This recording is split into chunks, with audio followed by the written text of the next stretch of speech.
विषय हिंदी, काव्य क्रमांक 11।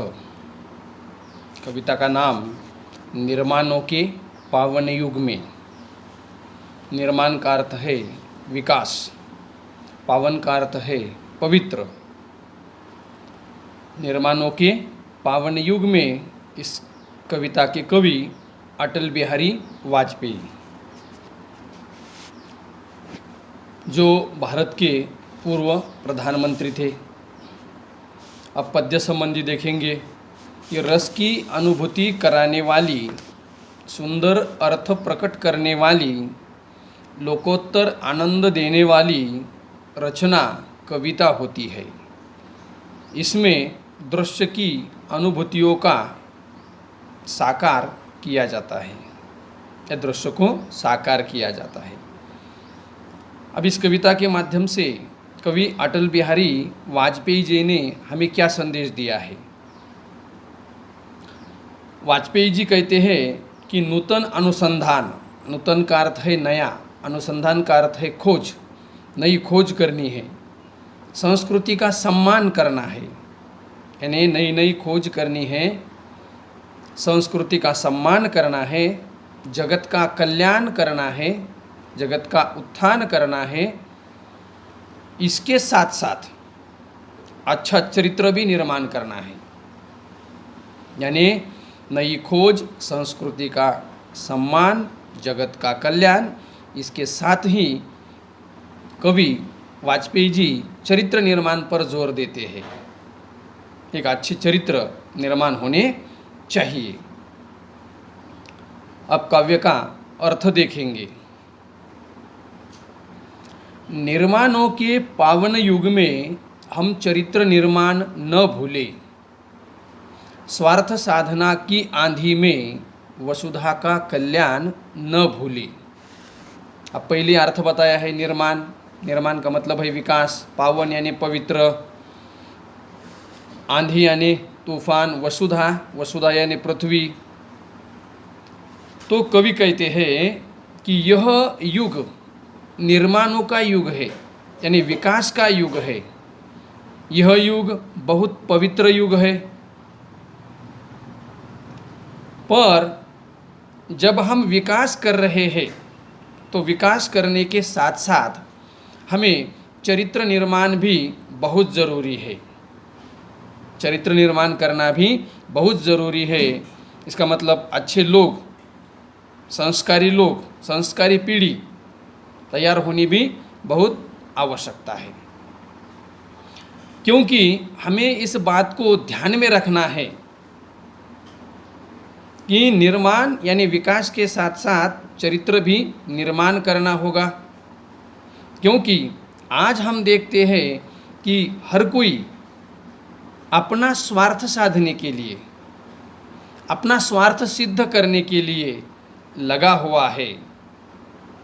और यदि अगर ऐसे ही चलेगा तो हमें यह बात भूलनी नहीं चाहिए कि अपनी स्वार्थ की सिद्धता में पृथ्वी का कल्याण हम न भूलें। पृथ्वी का कल्याण, वसुधा का कल्याण हमें भूलना नहीं चाहिए।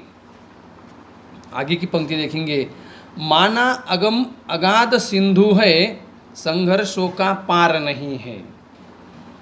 अगाध, अगाध का मतलब है अथाह। अगम, अगम का मतलब है अपार। सिंधु, सिंधु का मतलब है समुद्र। क्या कहते हैं? कवि कहते हैं कि यह बात सच है, समुद्र अपार है और अथाह है। समुद्र कैसा है? अपार है और अथाह है, या अथाह है या अपार है। लेकिन समुद्र चाहे कितना भी बड़ा हो, संघर्षों का भी कोई आर पार नहीं है। संघर्षों का भी कोई आर पार नहीं है। हम समुद्र चाहे जितना भी अथाह हो, उससे ज़्यादा हम अपने प्रयत्न, हम अपना संघर्ष कर सकते हैं। किंतु डूबना मझधारों में साहस को स्वीकार नहीं है। मझधार का मतलब है पानी का जो बहाव होता है, उस बहाव के बीचों बीच उसे कहते हैं मझधार।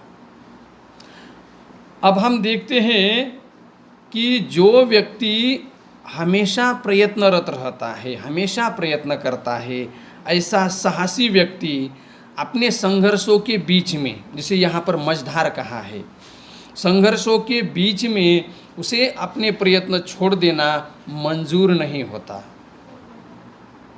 प्रयत्नवादी व्यक्ति कोई भी काम अधूरा छोड़ने को तैयार नहीं होता। वह आधे काम से या मैदान छोड़कर भागकर नहीं आता। जटिल समस्या सुलझाने को नूतन अनुसंधान न भूले। जटिल यानी क्लिष्ट या कठिन। नूतन का मतलब नया। अनुसंधान का मतलब है खोज। क्या कहा है कि जीवन में एक से एक कठिन या पेचीदा से पेचीदा समस्याएं निर्माण हो सकती है और होती भी है, हम देखते हैं। लेकिन सुलझाने के लिए इंसानों को नए नए अनुसंधान करने चाहिए, नई नई खोज करनी चाहिए। अगर आज का ही हम उदाहरण लें 2020 का, तो आज एक नई समस्या जिसे हम पिछले 8 माह से या 9 माह से जिसका क्या कर रहे हैं, हम सामना कर रहे हैं, कोविड-19। अब ये एक कठिन प्रश्न दुनिया के सामने आया है, तो दुनिया के प्रयत्नवादी लोग किस में जुटे हैं? नई नई खोज में। आप खोज कौन सी करनी है?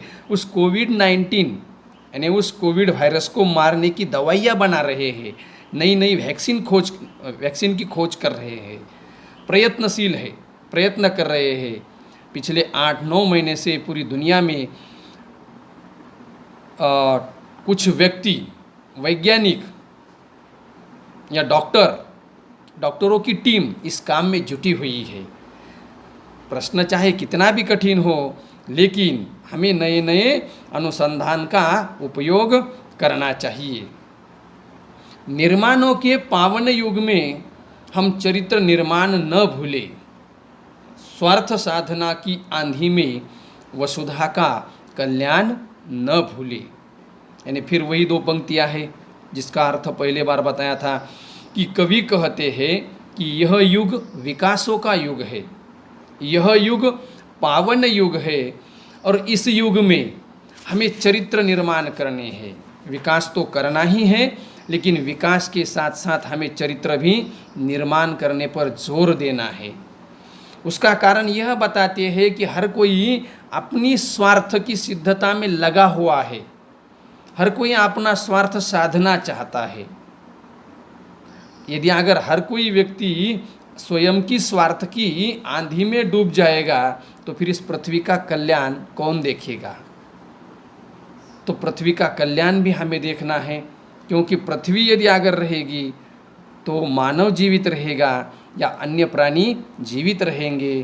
तो फिर हमें चरित्रवान व्यक्ति या चरित्रवान पीढ़ी का निर्माण करना है, ताकि वह स्वयं के साथ साथ अन्य प्राणियों का भी विचार करे, पेड़ पौधों का भी विचार करे, जीव सृष्टि का भी विचार करे और इस पृथ्वी का भी विचार करे, ताकि किसी को भी कुछ दिक्कत ना आए।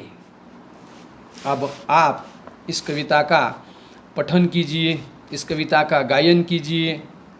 कविता बहुत ही सीधी सादी और सरल है। जो कवि ने हमें महत्वपूर्ण संदेश देने का काम इस काव्य के माध्यम से किया है। कविता का शेष भाग और उसका अर्थ हम अगले वीडियो में देखेंगे।